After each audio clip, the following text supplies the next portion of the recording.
What do you think of the words like creep? You just want to get laid.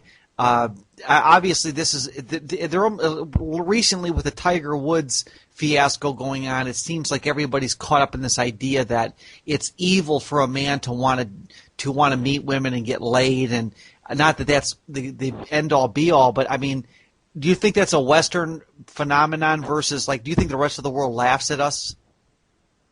Oh, definitely, and you've really nailed the problem on the head. I mean, there is this stigma in the West that if you like a girl, if you show the interest in her, if you flirt with her even, if you go out and try to meet girls, you're considered a creep and some kind of predator.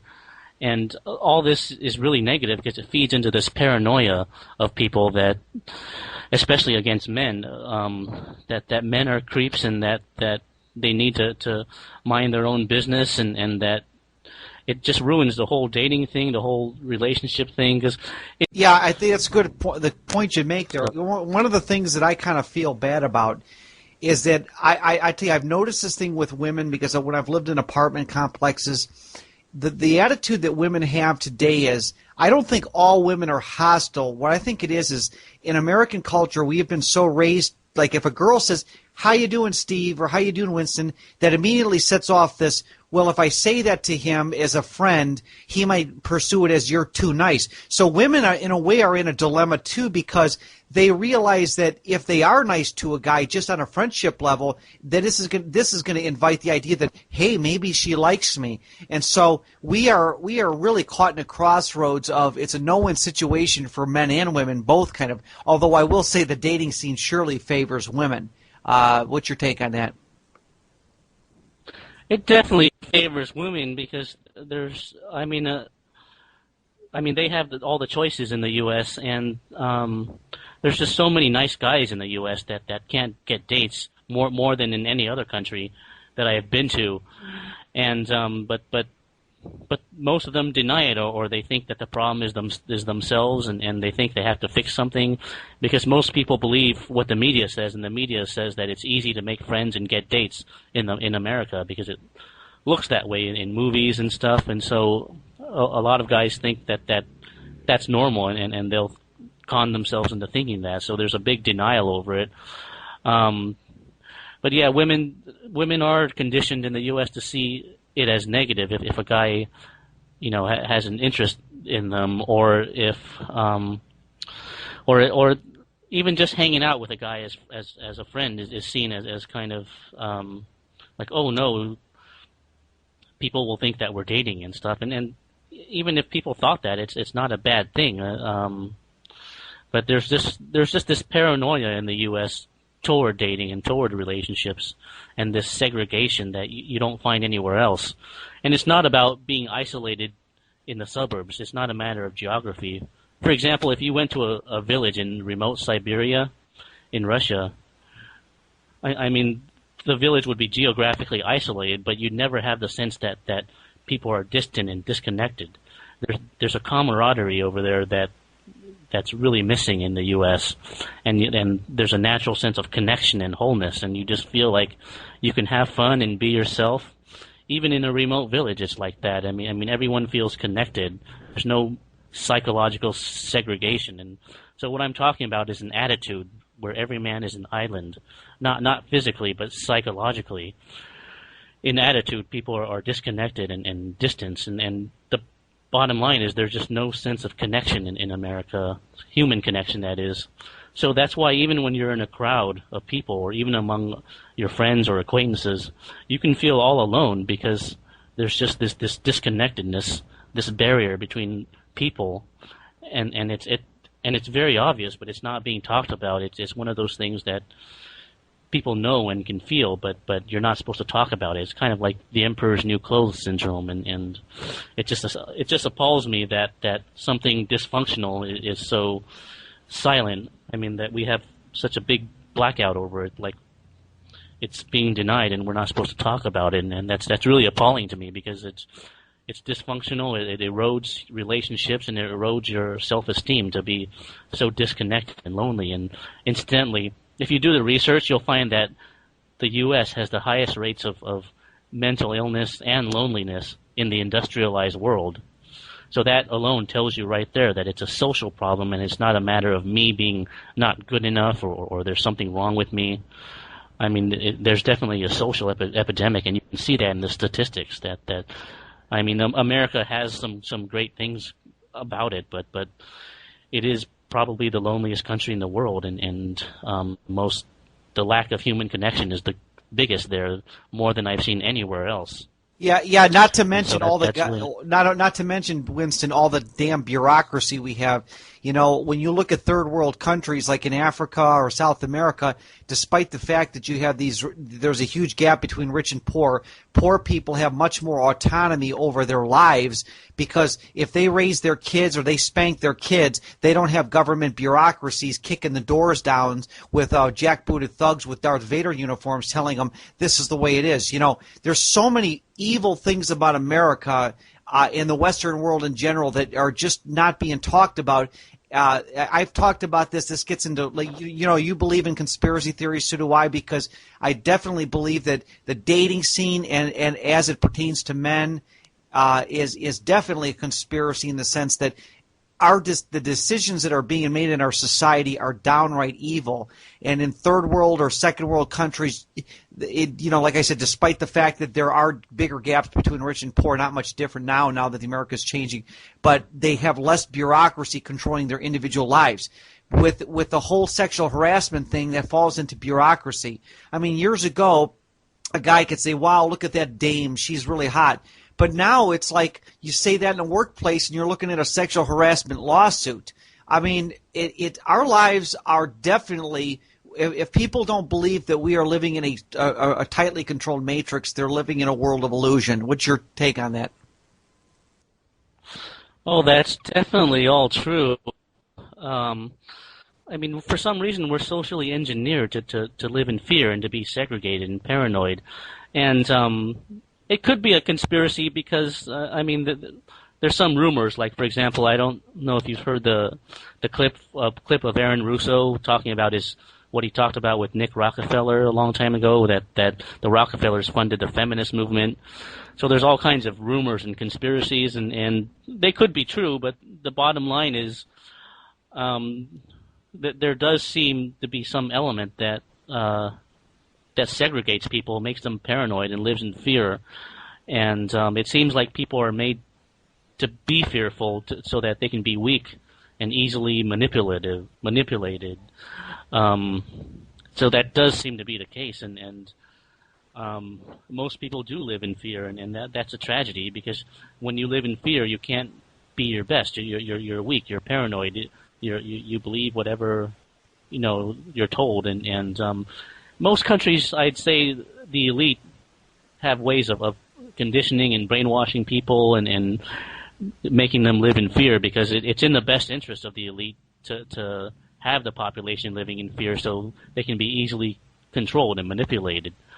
But in the U.S., it just seems like one of the worst for that, because people they're not just living in fear, but they're disconnected from each other too, and they don't like social contact as much, and so it's kind of a closed, insular society where people have these small cliques, and if you don't have one, then you're basically alone.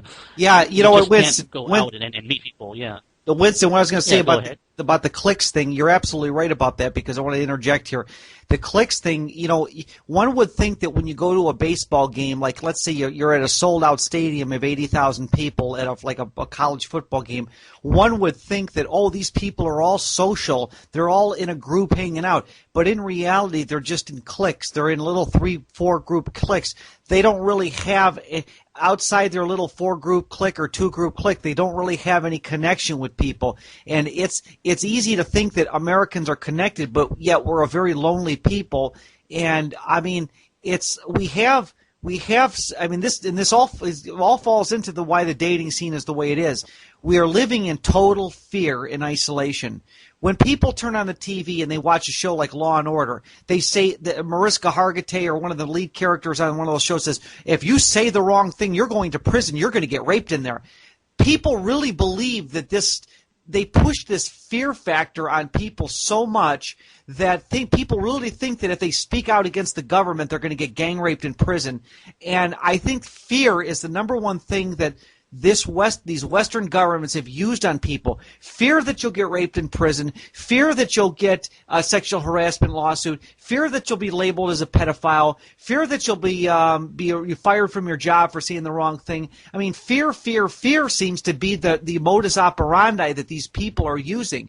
And dating is no exception, because no guy wants to go out in public and admit these things are true about the dating scene. No, and I mean, there's on the internet and on YouTube and Google Video, there's a lot of conspiracy videos now about the New World Order and about the global government or whatever, one world government, and that's really received a lot of attention the last few years. But they're all about government issues and economic issues and about fascism.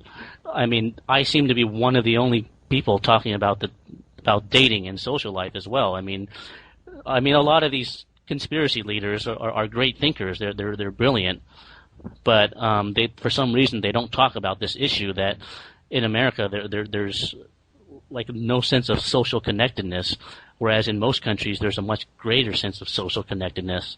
And this is very obvious. I mean, expats talk about it, travelers talk about it, smart guys that I meet in hostels talk about it. But for some reason, it's never publicly mentioned. Yeah, you're not right. even on the internet. Listen, I didn't want to go off on a tangent, Winston, but I was just saying that the dating scene falls into the same thing of being disconnected, because if you think about it, David Icke said this one time. He says that all of these different fringe groups are always fighting. One's fighting this group, one's fighting this conspiracy. He says, but in reality, we're all fighting the same evil system, because if you think about it, all these evil things that are happening to us, whether they be the dating scene or the economic system, all fall into the fact that it's control. And I know that, I don't think we can solve the dating scene until we come to some sort of level of interaction. See, I think the dating problem is a symptom of the problem. It's not the problem. It's a symptom of many problems that have been created through these elite globalists, and that have obviously brainwashed us with this fear. Like I said, the whole thing with television making you fear that if you say the wrong thing, you'll go to jail, and God knows what will happen to you. You're right. It's a controversial subject, the dating scene. I'm disgusted with it, and we're such a disconnected group of people. Oh yeah, and everything is interconnected, so each problem connects to others, and it all contributes in a snowball effect. But yeah, I mean, there does seem to be a taboo even among free thinkers to talk about this, and I think one reason is because if you say that, like it's the U.S. is the hardest place to get a date for a guy, and the women are antisocial and not approachable, what I say on my website a lot. If you say that, you alienate a lot of female listeners. So that's probably one reason the conspiracy leaders like David Icke or Alex Jones or the Zeitgeist movement, they don't want to touch this because it's so politically incorrect that it risks alienating people, especially women, from this. And also what they focus on is true. I mean, the elite do divide people. They use the old divide and conquer strategy to divide people, segregate them, and make them weaker.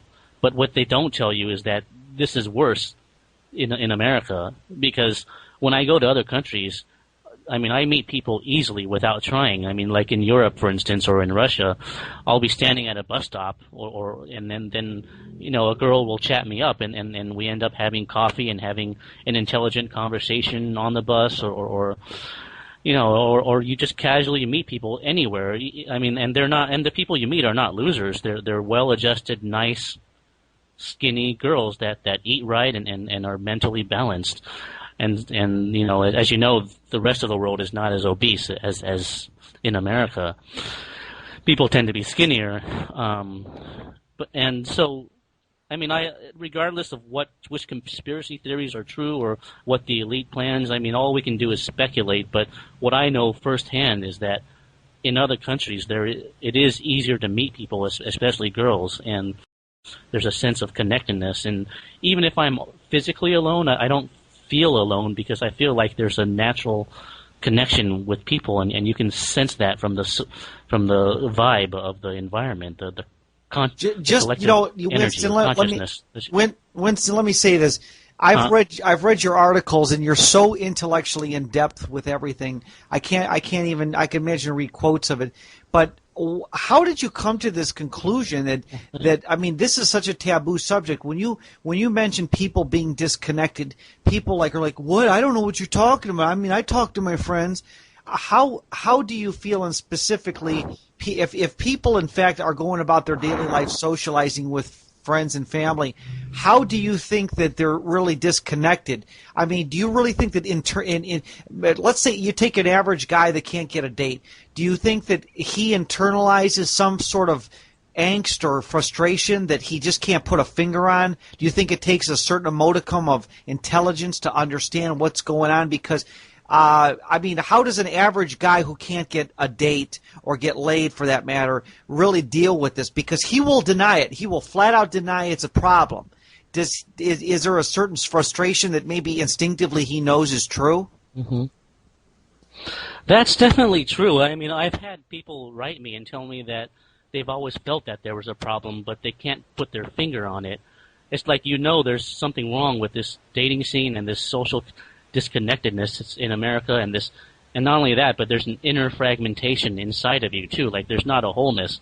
Because you don't feel like you can even be yourself in the U.S. for some reason, in most of the country.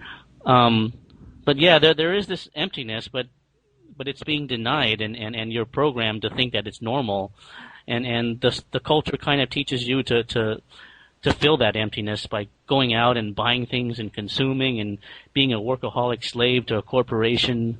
So you're basically taught to fill the emptiness and your weakness by consuming and working a lot. And none of those things really fill that emptiness, of course. They're just distractions. But the emptiness is still there, and it's a sad thing because a lot of people do feel empty and depressed, and if you look at the depression rates and the mental illness rates in the U.S., I mean they're high. They're the high. They're considered the highest in the industrialized world, and possibly they're the highest in the whole world. But people are taught to deny these things because, number one, they're taught to blame themselves if they're not happy, and number two, they're taught to always smile and to say everything's great. Like, for example, if you and I worked in an office. Every day I see you, I'd have to say, how are you, Steve? And you'd have to say, oh, I'm great. How about yourself? And then I'd have to say, oh, not too bad. And that's the typical greeting you get in an office environment every day in the U.S. And so you're kind of conditioned to pretend that everything's great and hunky-dory, even if it's not. So there's a big denial of all this loneliness and dysfunction that's going on. It's like it's there, but you're not allowed to admit it, and if you do, you're a loser.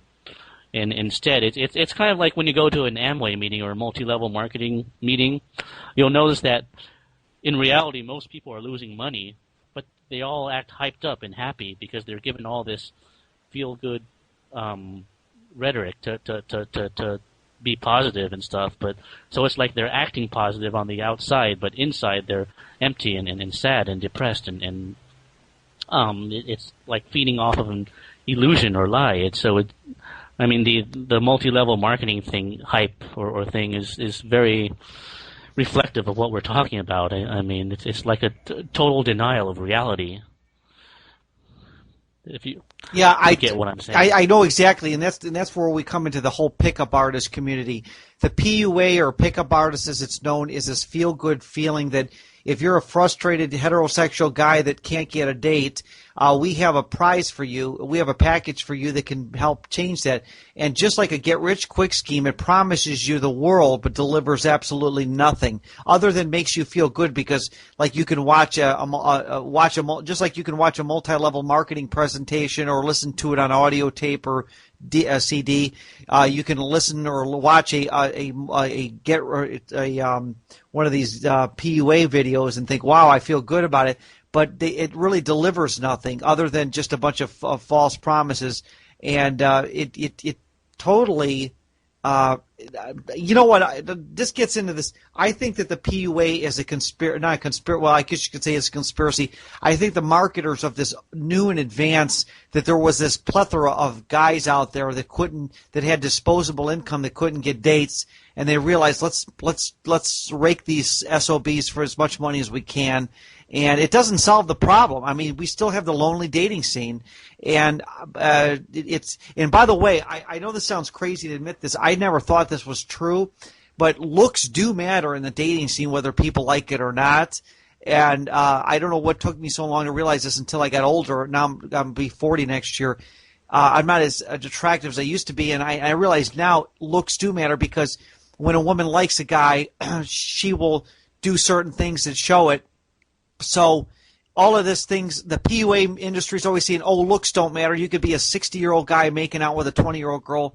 It's just plain BS. Definitely. I mean, the PUA movement does make a lot of overhyped, and false promises, just like multi-level marketing does, and they share so many similar characteristics. I mean, the whole thing is like a religion. They claim that their system is perfect. And if you don't get the results, then you got to work on yourself and keep practicing.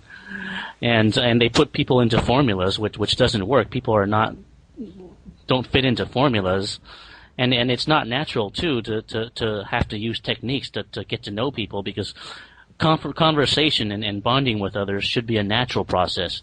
You be yourself, and the other person bees themselves.